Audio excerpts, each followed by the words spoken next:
बाबा सिद्दीकी यांची हत्या झाल्यानंतर एक नाव लगेचच रडारवर आलं. हे नाव होतं गँगस्टर लॉरेन्स बिश्नोई याचं. बिश्नोईनं बाबा सिद्दीकी यांच्या सलमानशी असलेल्या संबंधांमुळे त्यांना टार्गेट केल्याची जोरदार चर्चा सुरू झाली. आरोपींनी आपले बिश्नोई गँगशी संबंध असल्याचा दावा केल्याच्या बातम्या आल्या. पण नेहमीच्या पॅटर्न प्रमाणे बिश्नोई गँगकडून कुठलीही पोस्ट आली नव्हती. अशातच 13 तारखेच्या दुपारी एक फेसबुक पोस्ट व्हायरल झाली, ज्यात या हत्येची जबाबदारी लॉरेन्स बिश्नोई ग्रुप घेत असल्याचं लिहिलं होतं. या पोस्टमध्ये काय होतं, बिश्नोईचं नेटवर्क नेमकं काम कसं करतं, त्याची ती स्टोरी. नमस्कार, मी चिन्मय आणि तुम्ही पाहताय बोलभिडू. शुभू लोणकर महाराष्ट्र या नावाच्या अकाउंटवरून टाकण्यात आलेल्या कथित पोस्टमध्ये काय लिहिलं होतं ते पाहूयात. ओम जय श्रीराम, जय भारत. जीवन का मूल समझता हूँ, जिस्म और धन को मैं धूल समझता हूँ. किया वही सत्कर्म था जो, निभाया मित्रता का धर्म था जो. सलमान खान, हम ये जंग चाहते नहीं थे, पर तुमने हमारे भाई का नुकसान करवाया. आज जो बाबा सिद्दीकी के शराफत के पुल बन रहे हैं, ये एक टाइम में दाऊद के साथ मकोका एक्ट में था.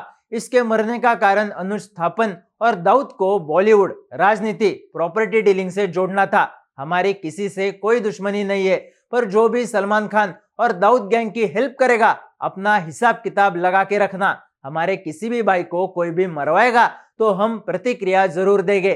हमने पहले वार कभी नहीं किया. जय श्री राम, जय भारत, सलाम शहीदानू.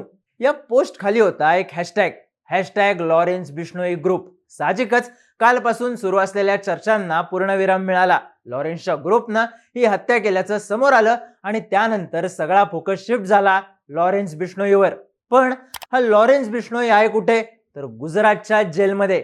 कधीपासून, तर मागच्या 10 वर्षांपासून. साहजिकच एकच प्रश्न पडतो, तो म्हणजे सिद्धू मुसेवालाची हत्या, सलमान खानच्या घरावर झालेला गोळीबार आणि आता बाबा सिद्दीकी यांची मुंबईच्या रस्त्यांवर झालेली हत्या. लॉरेन्स बिश्नोई नेटवर्क कसं मॅनेज करतो? जेलमध्ये असलेला माणूस सूत्र हलवून एखादी घटना घडवू शकतो, अशा चर्चा आपण नेहमी ऐकतो. पण लॉरेन्स बिश्नोईच्या बाबतीत ही गोष्ट वेगळी आहे. लॉरेन्स बिश्नोई जेलमधून एक घटना घडवत नाही, तर कित्येक टोळ्या चालवतो, ज्यात मेन टोळी आहे लॉरेन्स बिश्नोई ग्रुप. लॉरेन्स बिश्नोईला जेलमधून नेटवर्क चालवणं जमतं, याचं पहिलं कारण म्हणजे त्याचा इतिहास. लॉरेन्स शिक्षणासाठी चंदीगडमध्ये आला. इथं त्याची ओळख गोल्डी ब्रार आणि इतर गँगस्टरशी झाली. 2010 पासून त्याचं नाव खंडणी, खुनाचा प्रयत्न अशा गुन्ह्यांमध्ये येत होतं. पण लॉरेन्सचा एक पॅटर्न होता, तो कुठल्याच गुन्ह्यात थेट सहभागी व्हायचा नाही. पण हा पॅटर्न तुटला 2013 मध्ये. विद्यार्थी राजकारणात असलेल्या आपल्या एका प्रतिस्पर्ध्याला लॉरेन्स बिश्नोईनं संपवल्याचा आरोप त्याच्यावर झाला. यात लॉरेन्सला अटक झाली, तो जेलमध्ये गेला. आता जेलमध्ये गेल्यावर चॅप्टर क्लोज झाला पाहिजे, पण गुन्हेगारांच्या बाबतीत असं होत नाही. लॉरेन्सही याला अपवाद नव्हता. जेलमध्ये गेल्यावर त्याचा खरा चॅप्टर सुरू झाला. जेल हेच लॉरेन्सला प्रोफेशनल गँगस्टर बनवणारं ठिकाण ठरलं. हाच इतिहास एका नेटवर्कला उदय देणारा ठरला. बिश्नोईनं जेलमधून नेटवर्क चालवायला पॅटर्न वापरला मदतीचा. आधी त्यानं मोठ्या गँगस्टरला हेरलं. या गँगस्टर्सला माणसं लागायची नाहीत, पण कायदेशीर मदत लागायची, एक समांतर सिस्टीम लागायची. लॉरेन्स बिश्नोईनं हेच जमवलं. एखाद्या गुंडाच्या शूटरला जामीन मिळवून देण्यापासून त्याला लपायला जागा मिळवून देण्यापर्यंत बिश्नोईकडं प्रत्येक प्रश्नाचं उत्तर असायचं. साहजिकच बिश्नोई स्ट्रॉंग बनत गेला. पण हे स्ट्रॉंग बनणं दुसऱ्यांच्या गँगसाठी होतं. यात बिश्नोईचा थेट फायदा नव्हता. यात बिश्नोईला थेट बळ मिळणार नव्हतं. पंजाबमध्ये त्याच्या टोळीचा सामना होता, तो बंबिया टोळीशी. दोन्ही टोळ्या खुंखार, दोघांची ताकद तगडी, त्यामुळं नडानडी व्हायची. माणसाच्या बदल्यात माणूस टिपला जायचा. त्यामुळं लॉरेन्स बिश्नोईला आपली गँग मजबूत करणं महत्वाचं होतं, तेही स्वतः जेलमध्ये असताना. याच नेटवर्कसाठी त्यानं मदतीचा पॅटर्न बदलला. आता तो दुसऱ्या गँगमधल्या पोरांना मदत करण्यासोबतच नव्या गुन्हेगारांना मदत करायला लागला. नौका गुन्हेगार रागाच्या भरात किंवा धुंदीत गुन्हा करतो आणि चक्रव्यूहात अडकतो. हे चक्रव्यूह आखायचं काम लॉरेन्स बिश्नोई करतो. गुन्हेगाराला पुढचं काम मिळतं, पैसे मिळतात, पकडलं गेलो तरी जामिनाची सिस्टीम उभी राहते आणि लपायचं ठरवलं तर जागाही. या पॅटर्ननं बिश्नोईनं माणसं जोडली आणि 2 वर्षांपूर्वी झालेल्या एका तपासात माहिती पुढे आली. लॉरेन्स बिश्नोई गँगची भारतात 700 पेक्षा जास्त माणसं आहेत. हा आकडा 2 वर्षांपूर्वीचा आहे आणि हा आकडा 700 पेक्षा जास्त पोरांचा आहे. नवख्या आणि कसलेल्या गुन्हेगारांना मदत करून लॉरेन्स बिश्नोईनं आपलं नेटवर्क तगडं केलं, जे जेलच्या बाहेर ऍक्टिव्ह झालं आणि बिश्नोईनं हातात फक्त रिमोट कंट्रोल ठेवला. पण नुसती माणसं जोडून बिश्नोई गँगस्टर झाला नाही. त्याला एक भीती होती की आपल्या विरुद्ध असलेली बंबिया टोळी कधीही आणि कशीही मोठी होऊ शकते, कधीही आपल्यापर्यंत पोहोचू शकते. टशन कडवी होती, म्हणूनच त्यानं नेटवर्क चालवायला तिसरी गोष्ट केली. त्यानं बाकीच्या गँग जोडून घेतल्या. दिल्लीत जितेंद्र गोगी सोबत, हरियाणात काला जठेडी सोबत, राजस्थानमध्ये आनंद पालच्या गँग मेंबर्स सोबत लॉरेन्सनं हात मिळवणी केली. मग जितेंद्र गोगीचे जे दुश्मन ते आपले दुश्मन असं मोठं ठेवत त्यानं दिल्लीत गोगीला सपोर्ट केला. काला जठेडी तर हरियाणाचा सगळ्यात मोठा डॉन, बिश्नोईनं त्याच्याशी मैत्री केली आणि राजस्थानमध्ये आनंद पालच्या एन्काउंटर नंतर वीक झालेल्या त्याच्या गँगला आपला बॅकअप जोडला. बिश्नोई या गँगला जोडताना दोन गोष्टी करायचा. पहिली, तो आपली माणसं वाढवायचा जे त्याच्या शब्दासाठी काहीही करायला तयार असतील. दुसरी, तो या गँगच्या माध्यमातून आपला बिझनेस भक्कम करायचा. हरियाणाच्या गँग सोबत हत्यारांचा व्यापार, पंजाबमध्ये म्युझिक इंडस्ट्री, दिल्लीत प्रॉपर्टीचे डील्स, सगळ्या अवैध बिझनेसमध्ये त्या त्या ठिकाणच्या गँगमधून बिश्नोईची एंट्री व्हायची. ती बाहेर न पडण्यासाठीच. बिश्नोईनं पैशांचे मार्ग कायम खुले ठेवले. खंडणी वगैरे विषय किरकोळ होते. बिश्नोई लॉंग टर्म चालणारे बिझनेस ऑपरेट करायला लागला. म्हणजे कसं, तर पंजाबमध्ये होणाऱ्या कबड्डी मॅचेस याच्या होल्ड अंडर होतात. इथल्या म्युझिक इंडस्ट्रीमधून बिश्नोईला हप्ते जातात आणि म्युझिक इंडस्ट्रीमधल्या गँगवॉरचा गॉडफादरही यालाच बनायचं असतं. यातूनच कबड्डी प्लेअर संदीप नंगलची आणि गायक सिद्धू मुसेवालाची हत्या झाली.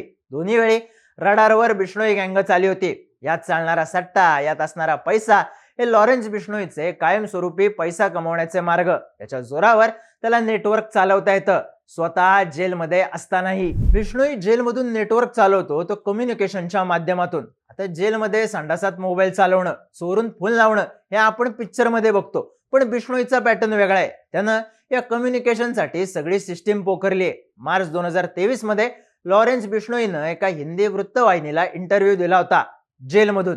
तो जेलमध्ये नुसता फोन वापरत नव्हता, तर जेलमधून इंटरव्ह्यू देत होता लाईव्ह टीव्हीला.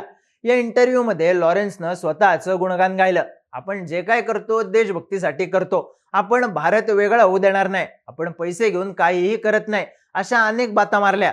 त्यानं लाईव्ह टीव्हीवर सलमान खानला धमकी दिली. त्यानं आपल्या माणसांचा माझे भाऊ आहेत असा उल्लेख केला. त्यानं आपण किती चांगले आहोत हे दाखवण्याचा पुरेपूर प्रयत्न केला. जेलमध्ये मोबाईल वापरायला मिळणं आपल्यासाठी कसं किरकोळ आहे हे सांगितलं. हीच गोष्ट लॉरेन्स बिश्नोईचा प्रचार करणारी ठरली. हा त्याच्या कम्युनिकेशनचा पॅटर्न होता. आपलं नेटवर्क वाढवण्याचा, मोठी माणसं आपल्या टार्गेटवर आहेत हे सांगायचा प्रयत्न करत जास्तीत जास्त लोक अट्रॅक्ट करून घेण्याचा. कुठलीही हत्या त्याच्या गँग कडून झाली की त्याची जबाबदारी सोशल मीडिया पोस्ट टाकून घेणं हा सुद्धा याच कम्युनिकेशनच्या पॅटर्नचा भाग. त्यामुळेच बाबा सिद्दीकी यांची हत्या झाल्यानंतर त्याची लॉरेन्स बिश्नोईशी पक्की लिंक जोडली गेली. ती फेसबुक पोस्ट आल्यानंतर.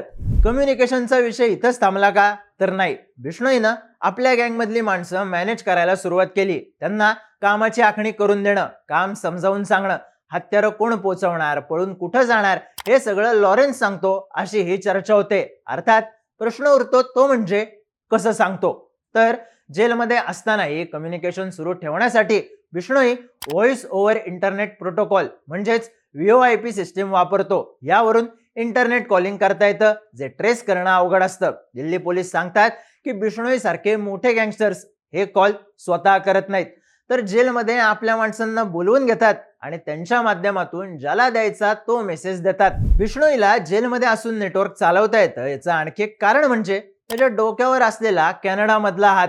गोल्डी ब्रार. गोल्डी हा बिश्नोईचा दोस्त. दोघंही कुख्यात. गोल्डी बिश्नोईच्या आधीपासूनचा गँगस्टर, पण बंबिया विरुद्ध बिश्नोई टोळीच्या राड्यात गोल्डी कॅनडाला सटकला आणि तिथंच सेट झाला, जिथून तो दोन देशांमधली सूत्र हलवू लागला. पहिला कॅनडा आणि दुसरा भारत. हा गोल्डी मागची 10 वर्ष बिश्नोई गँगची सगळी सिस्टीम समांतरपणे रन करतो. जिथं लॉरेन्सची जागा रिकामी आहे तिथं गोल्डीचं नाव भरून गँग पुढे जात राहते. मुसेवालाच्या हत्येवेळी प्लॅन बिश्नोईचा होता आणि एक्झिक्युशन गोल्डीचं होतं असंही सांगण्यात येतं. या गोल्डीनं आपले भाऊ गँगवॉर मध्ये गमावलेत, पण याचं दोन देशात असलेलं आर्थिक नेटवर्क हे त्याच्या गँगस्टर बनून राहण्याचं मेन कारण असल्याचं सांगितलं जातं. गोल्डी ब्रारला भारतातलं नेटवर्क ऍक्टिव्ह ठेवावं लागतं. याचं दुसरं कारण म्हणजे कॅनडाच्या गँगवॉर मध्ये त्याचा कधीही गेम होऊ शकतो. पण भीती नका होईना, पण गोल्डी आणि लॉरेन्सला दहशत कायम ठेवायची असते आणि यासाठीच नाव लॉरेन्सचं चालतं आणि नेटवर्क गोल्डी आलवतो. कॅनडामधून गोल्डी, अमेरिकेमधून अनमोल बिश्नोई, रोहित गोधरा असे कित्येक जण लॉरेन्सचे उजवे हात आहेत. पडद्यावर न दिसणारे पण धोका वाढवत राहणारे. आता लॉरेन्स बिश्नोई हे नेटवर्क कसं चालवतो याचं एक उदाहरण सुद्धा देतो. सिद्धू मुसेवालाची हत्या झाली, त्यातले काही शूटर्स पुण्यातले होते. हत्या झाली कुठं? तर पंजाबमध्ये. शूटर्स कुठले होते? तर पुण्यातले.